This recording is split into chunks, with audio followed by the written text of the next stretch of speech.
What is up, everybody? Welcome back to my channel, Lifestyle Critic. I hope you're having a brilliant day. So in this video, we are going to be breaking down The Hill's new beginnings. Now, it's such a shame with this one, as the original show was just such a global phenomenon, especially as there was nothing else really like it in terms of a reality TV show being a bit of a soap opera. And the first season of New Beginnings was really cool, especially as Stephanie Pratt was just bringing so much drama, and obviously was fresh off the scene from Made in Chelsea, so hadn't really left our screens, and was just such a brilliant person within the reality TV space. And of course, seeing Misha Barton obviously starring in the OC, which then was the inspiration for Laguna Beach, which then led to The Hills. So it was really cool to have her inclusion here. And the second season was decent, with Spidey just absolutely being amazing in the beginning.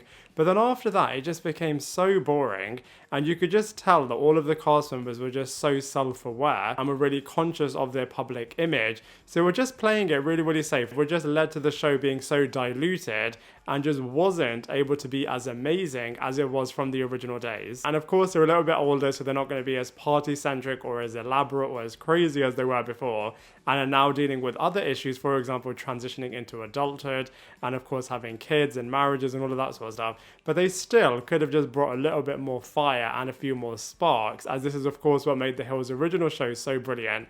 But anyway, let's go through all of the cast members now. So like I said, Spidey were just on fire. And very similarly to Stephanie Pratt, they were also in the Celebrity Big Brother house in the UK, where they were just really bringing it. So they really do know how to bring the drama on screen. And of course, Heidi was just so desperate to have a baby pretty much all season long. They had that storyline going on.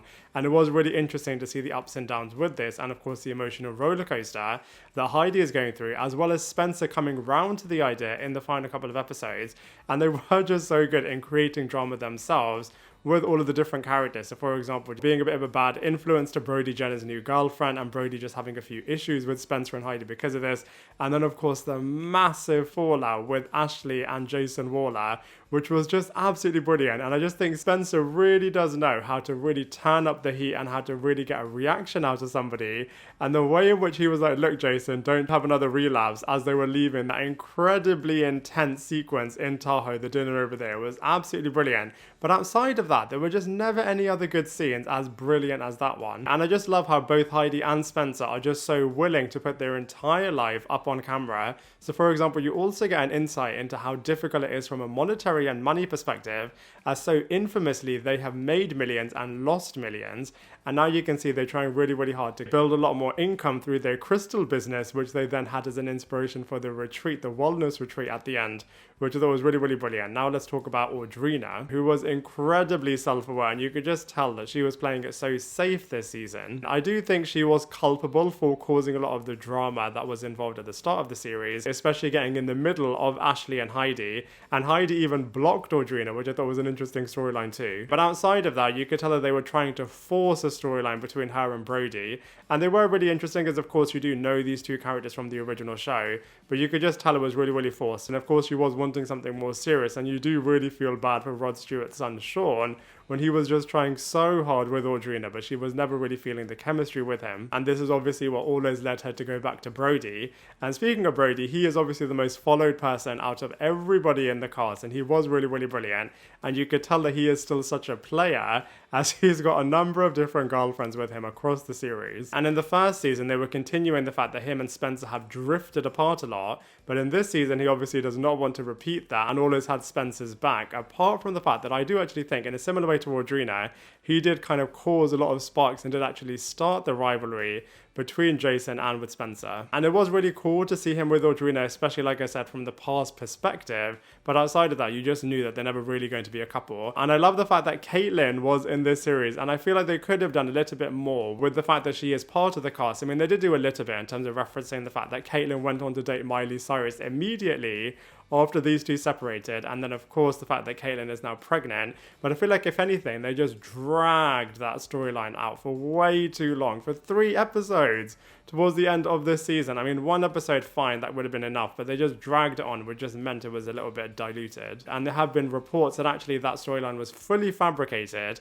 in terms of Brody Jenner just moaning that Caitlyn didn't take him aside earlier on, which apparently they did do behind the scenes. Speaking of Caitlyn Carter, I absolutely love this character. She is so wise beyond her years, and she just brings so much realism, and you can just really relate to her in a very similar way that you could relate to Lauren Conrad, who was always so full of wisdom. On that point, it's just such a shame that Lauren didn't sign on to return to this series, as I feel like if she did, this series would have been absolutely incredible.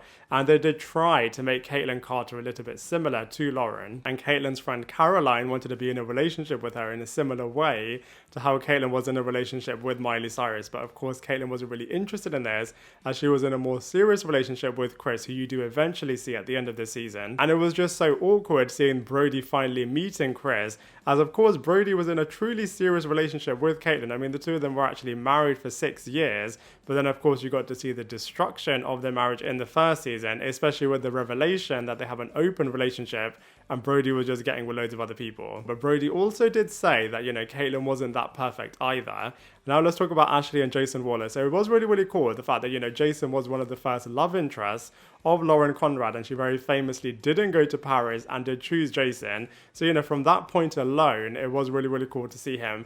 And in a similar way to Caitlin Carter, I feel like they were making Ashley Waller a little bit similar to Lauren Conrad in terms of being really sensible and just having a massive rivalry with Heidi Montag. And like I said, that was the only saving grace of this season, as that storyline was just so explosive, and especially as everybody could really feel for Jason, as he is trying so hard with his sobriety and of course getting over his addiction, which Spencer was so heartless about when he was just making fun of this and was saying, look, Jason isn't really recovered and he has been secretly relapsing, which I thought was so mind-blowing. And Ashley and Jason were at least really up for all of the drama. It was cool to see Justin Bobby here as well, and finally, for the first time, he is unveiling and revealing all of the onion layers that we have come to know with this guy. And then you get to see that actually behind all of the nomadic lifestyle that he's been carrying, he actually has got a lot of emotions underneath that. And it was really cool to revisit his original home and to find out a lot more about his childhood and all of his troubled upbringing, and the hilarious moment where he was being a bit of a rock star at Jason's sobriety party in front of all of these 60-year-olds, and they weren't really enjoying the music that he was playing. And I thought Brandon Lee was just so hilarious when he was making fun of this. Speaking of which, I think he was really, really cool, and you could just tell he was trying so hard with his relationship with Danny, and she just was not interested in it. I don't know if it was all down to editing that made her look a little bit lost all the time, and whilst you could see where she was coming from with all of the issues that she was raising with Brandon, I feel like she just did go on and on about it so much, which eventually obviously led to their relationship ending. But that being said, I feel like Brandon Lee definitely could have brought so much more to the show, especially as he was a younger character, and of course, like I said, the younger cast were just so prolific in the original series. But like I said, with all of the cast members, they were just so self-aware of their public image and how they're coming across on camera. What I did love though is that Kristen Cavallari was in here, and she was just so willing to talk about her divorce and all of the crazy things that she has been up to, even though it was only a cameo appearance, very fleeting appearance as well. It was really, really cool to see her, as of course she was a brilliant original member and was always just so willing to literally put it all on the table, and coming across as a little bit of a villain. If anything, it would have been brilliant to have her as a true cast member, and maybe that would have saved the show, maybe got us a third season. The same can't be said for Whitney Port though. I mean, it was really, really cool to see her, as of course she was one of the original characters, but she didn't really do anything. It was better in the first season, as you could see her a lot more, but as far as the second season is concerned, she was only here for a couple of scenes and was a little bit of a shoulder to cry on and just gave a bit of advice. But Whitney could have done a little bit more. But all in all, it was really, really cool to see all of these characters again and to see what they've been up to. But you could really tell that they've got a brand new production team, as this series just felt so different to the original one. But now we do know that it's going to get a full-on reboot with some brand new characters being introduced, which will be a lot more similar to the original series, as they'll be in their 20s, and they are going to focus a lot more on a more diverse cast this time. But it just makes me think that it's going to be so similar to Rich Kids in Beverly Hills, which was really, really cool. And I'm sure some of these more veteran characters will make a couple of cameo appearances in that series, and hopefully they'll get the original producers from the first Hills series to make that reboot. Hopefully that reboot will be a lot more successful, but as far as the Hills New Beginnings is concerned, I have to give it a solid 5.5 out of 10, as I was just hoping for a lot more. But like I said, for all of the nostalgia points alone, it was really, really cool to revisit all of these characters. So that's all of my thoughts on the Hills New Beginnings. Now I'd love to hear from you. Let me know what you thought of it in the comment section below, and I look forward to seeing you in my next video.